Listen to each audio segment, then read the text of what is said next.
What's going on, everybody? Evan the MTG Enthusiast here, bringing you a quick MTG video on the Inalla combo.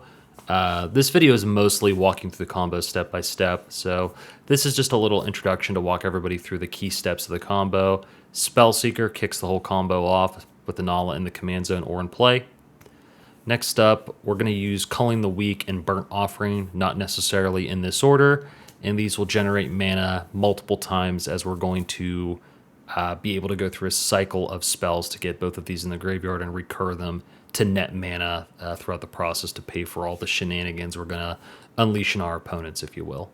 Unearth and Reanimate are going to be used to pick up in the Spellseeker multiple times, and or going to be used to reanimate Scholar of the Ages, which really is kind of the end step of the combo. And once again, we're going to see all of these step by step. And then next up here, we've got our reanimation spells. We've got Entomb. Entomb, of course, notably can search for really any card. It doesn't have to be a creature. And Shallow Grave is going to be the final reanimation spell that we're using to reanimate Scholar of the Ages repeatedly. And it's actually a pretty interesting spell because it cares about graveyard order. We've got Scholar of the Ages, which will loop late in the combo, and we've got Finale of Promise that will be cast exactly once throughout the combo in order to net us some mana on the cheap. And these are the two cards that, in an ideal world, you wouldn't draw prior to casting Spellseeker, but you'd be okay if you did. All right, thanks, everybody. We'll jump into it. Let's go ahead and demonstrate this combo now that we've seen the pieces that bring it together. So a little bit about how I'm going to explain this. We've got some dice here, which I'm sure everyone's familiar with dice, sitting on top of that Inalla, to keep track of exactly what's going on here, because there is a lot of pieces to this. Inalla herself is just here to demonstrate that she is either in play or in the command zone, whatever floats your boat in the example in your head. At the end of the combo, if she's already in play, it lets you drain out the table, but most of the time that isn't necessary at all. Completely fine in the command zone. Excuse me, got a little bit of a cold. And it's more likely to happen from the command zone. Spellseeker is going to kick us off here, so that'll be the first spell we resolve. These are lands just to show the amount of mana we need from whatever sources we want to get this started. And a couple last pieces here is, so in the top left, we've got our library. And then this is also actually our library, and I'm just going to kind of set it to the side next to the library. This is so I don't have to riffle through my cards in the middle of this demonstration trying to find what I need to make this make sense. But just understand that normally you would have to, to search your library and find these cards. This is to save us time. And of course, we have a couple draw-on tokens here that we're going to use with the dice to track what's going on. All right, so that introduction out of the way, let's jump into it. So we're going to keep our graveyard over here, and our hand will be represented over here, and we'll call this like a little play area. Won't matter too much. So let's jump into it. Tap 3 here to cast Spellseeker. Spellseeker, presuming it resolves, and we're going to assume nobody in this fictional world has any responses here. So we get a Spellseeker trigger and an Inalla trigger. Typically, throughout this combo, you'll want to resolve your Spellseeker trigger first before your Inalla combos. So for this one, we definitely want to. So let's resolve this trigger, go into our library here, and I want to find Culling the Weak. And then I want to use my last mana here to use Culling the Weak on the Spellseeker. So these will go to the graveyard, and now I've got that 4 black mana and the Inalla trigger. So let's go ahead and pay for the Inalla trigger with the mana from Culling the Weak. This will resolve, which will get us a Spellseeker token for that 1 mana. And now we're going to get our first copied Spellseeker trigger. So resolve that 2, and back into the library here, my curated library, if you will. And I'm going to want to get Unearth, because we need to get our Spellseeker back. Okay, so we'll go ahead and pay 1 rather, taking us down to 2 mana, and we'll cast Unearth, targeting the Spellseeker. Spellseeker comes in, and we start to go into trigger mode again. It's a Spellseeker trigger, and the Inalla trigger. resolve Spellseeker trigger. And we're going to go into our curated library again. Give me that Burnt Offering. And I'm actually going to go ahead and pay down, taking me down to 1 black to use the Inalla trigger. 2 Spellseeker triggers, or 2 tokens rather. And so that will of course get me another trigger from the Inalla. I can resolve that. And now we've got a Burnt Offering and Finale of Promise. And we're almost through, I would say, phase 1 of this iteration of the combo. So proceeding right into phase 2 here, we would use the last black to finally empty our mana pool. And then we would cast Burnt Offering on the Spellseeker. And then we're going to want to get 2 red and a black, I suppose. So really it's the 2 red, because this is all going to get dumped into Finale of Promise here, which is in our hand. So we're going to do exactly that. Use our 2 red and our black to go Finale of Promise. So Finale of Promise will target Culling the Weak, and it will also target our Unearth. So these, whoops, for sake of conversation, I'm going to put kind of with the finale here for a moment, because really they're still in the graveyard. Cool. So Unearth for free, and we can also target the Spellseeker, and then we're also going to want to Culling the Weak one of these tokens. So we have 1 Spellseeker token, and then we've got 4 black mana. This is RNG'd, and Unearth is RNG'd. Finale of Promise has done all it's going to do for now, and Spellseeker comes in. These, of course, all cost no mana because Finale reduces the cost, and rather you cast them for free. So we've got our Spellseeker trigger and our Inalla trigger. So we kind of know how this works. Resolve Spellseeker first. And at this point, we're getting down. You know, we're starting to get everything into the graveyard here. I'm going to go get my Entomb. And then let's go ahead and pay 1. Take this to 3. So I can resolve the Inalla trigger. And the Inalla trigger will bring my tokens up to 1. And will give me a Spellseeker trigger. Use the trigger, search. And this will let us get Reanimate. Cool. So these are still in the library. This is in the graveyard. These are in hand. So let's go ahead and use a black to cast Entomb. Entomb goes into the library, gets Scholar of the Ages. And so Shallow Grave is the last card in the library, and we're going to go ahead and use yet another black to cast Reanimate on the Scholar of Ages. Scholar of Ages will come into play with 1 black, 2 Spellseeker tokens, 1 real Spellseeker in play, and then we'll have 1 Inalla trigger on the Scholar of Ages, and we'll have 1 Scholar trigger. And so now we're about to begin the loop, or the part that makes us the infinite mana, the infinite tokens. The rest of this is really to assemble the pieces, right? Now we're entering that final end game of the combo. Okay, so let's look at our graveyard and take stock of where we're at. So we have a Burnt Offering, an Entomb, and a Reanimate. At this point, Burnt Offering and Entomb are the spells that we're interested in. And so we can go ahead and resolve the Scholar trigger and target those spells. So Burnt Offering to hand, Entomb to hand,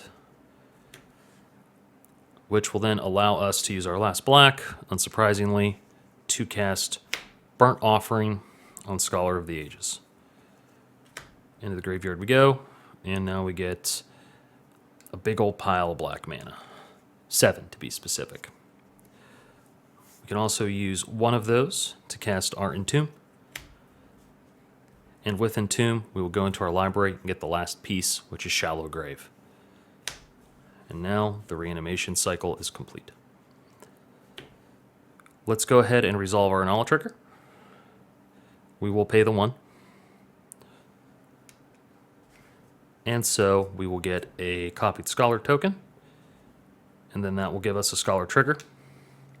I would like to resolve the Scholar trigger, and I'm going to pick up my Shallow Grave and my Burnt Offering, and these can go back to the yard.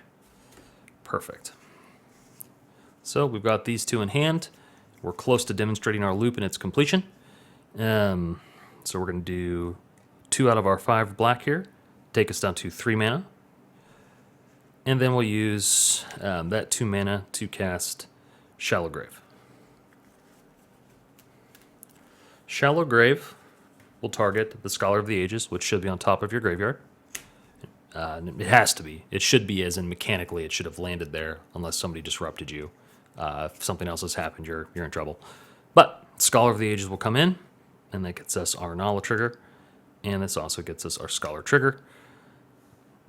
And we're going to go ahead and burn another black out of this pool to Burnt Offering the Scholar of Ages again to give another 7, so 6, and then I'm actually going to grab 1 red this time for giggles. Okay, so now we have the Inalla trigger and the Scholar trigger. With the Scholar trigger, which I will resolve first, I'm going to go ahead and pick up my Burnt Offering and my Shallow Grave, because these are what maintains kind of the combo.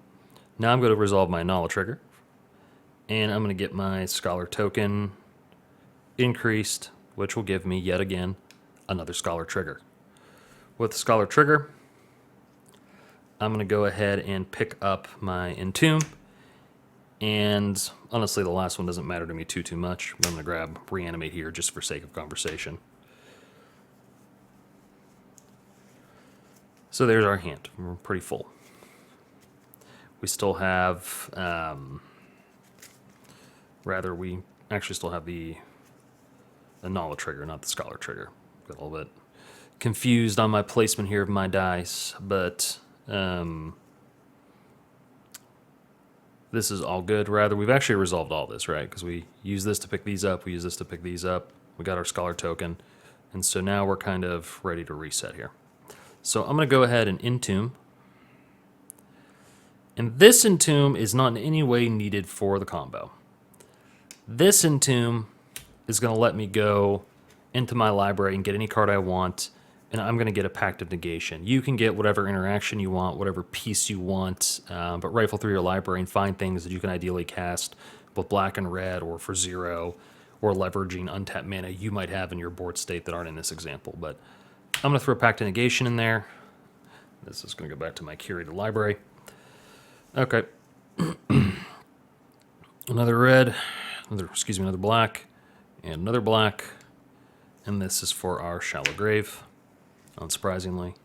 And with Shallow Grave, we will get our Scholar of the Ages back. Scholar of the Ages will come into play. And it coming into play will get me an Inalla trigger and a Scholar trigger.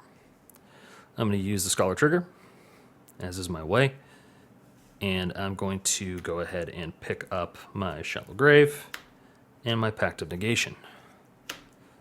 Perfect. And so, move these up a little bit for the sake of the camera. Now I can use my Inalla trigger. I will pay. Take this down to 4. This will get me a Spellseeker token. And that gets me a Scholar trigger.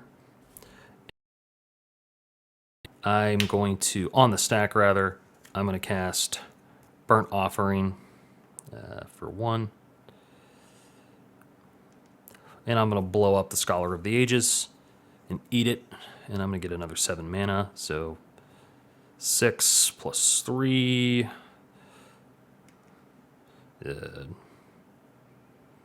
So 7, then I have 1 more over here. At this point, it's kind of academic, truly. And so these are in the yard. And we still have a Scholar trigger to resolve. And I'm going to go ahead and resolve that trigger. And I'm going to pick up my Entomb and my Burnt Offering. The sequencing of this, you can do Shallow Grave is an instant, as is Entomb. So really at this point, the key combo is all at instant speed. And so it's easier for demonstration purposes to kind of slow down and resolve each of these individually to demonstrate how Entomb is letting me pick up an extra spell each time, right? But right now, this is our hand. This is our graveyard. We've got mana. We can simply pay one more, Entomb, and, I can go get another thing from my curated library here. You need to be careful about getting creatures because you need Scholar to be on top or in play to be sacrificed on top. So that's when your sequencing can matter a little bit because you have to make sure Scholar is the creature on top of your graveyard, but typically it doesn't matter. I can presumably sacrifice the Spellseeker from earlier, so Flare would be a pretty good target for me. And then I'm not really going to iterate getting any more spells out of the library. I've kind of proven the point here.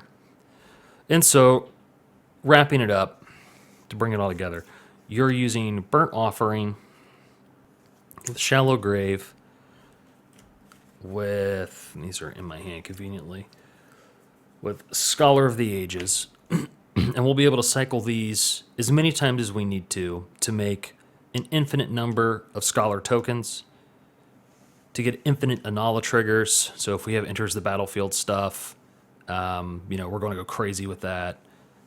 Leaves the battlefield stuff, we're going to go crazy with that. We're going to get infinite black mana, infinite red mana, notably not blue mana. And we're going to have, once again, infinite triggers to power the rest of this. That'll give you an infinite board of hasted tokens, presumably with some tutored up disruption, which is pretty cool. And if Inalla is already in play, you can use Inalla's non-imminence ability to drain out the table, but typically you can just swing with your hasty army and you won't have a problem. And that's pretty much it. Like I said, there are some ways to optimize the sequencing, but I think the purpose of this video is just to show you how it works, and you can decide what you want to have tutorable with your Entombs and pieces like that. Some things about this combo to think about. Scholar of the Ages, if it's in your hand, we have to get it into the graveyard. And so if you draw it, that's something to think about is, do you have a discard outlet, or are you just going to hard cast it and slow down a little bit? Same thing, we have to make sure our graveyard order makes sense. Otherwise, Shallow Grave is going to be a problem because this only targets, of course, the top creature. Otherwise, I actually like this setup to explain to players who haven't seen it before actually how it's working, or if somebody says, I want you to play it out because they're hoping you make a mistake, which is a real possibility because there's a lot of steps here to thinking under pressure and all that. I play at pretty friendly tables, so this wouldn't be a problem for me, but this is a great way to explain how it's all happening and show folks, each step of the way. And it can help to kind of keep track of which of your spells are instants, or that way you can know what you can sort of combo off in response to. For reference, if you wind up drawing any other piece of this combo that isn't the Scholar of the Ages, you're usually good to just play it from your hand because you're making your mana one way or the other. But it's so nice because the whole thing is self-contained in just Spellseeker. So there's so many good tutors and wizard cyclers, and you're not diluting your deck too much with a bunch of garbage. Like, most of these cards are completely playable unto themselves. They might not be optimal, but having a reanimate in my deck has never really been a bad thing for me. Same thing with Entomb, especially knowing I have things to reanimate with it. And Shallow Grave is just an all-around decent reanimation spell. Scholar of the Ages, this one's kind of crummy to draw or to have in your library, but I guess ultimately it does get to, it is value, but if, turn 7, hopefully if we're not, we have something better to do with our time. And Finale of Promise is once again another unexciting one because it's really meant to target the pieces that are outlined here in this combo. But I hope you found this informative. In the future, I'm probably going to try to get some better camera equipment and workspace, but I think this is a good first showing. I would appreciate your feedback. I hope you enjoy this content, and I'll see everybody next time.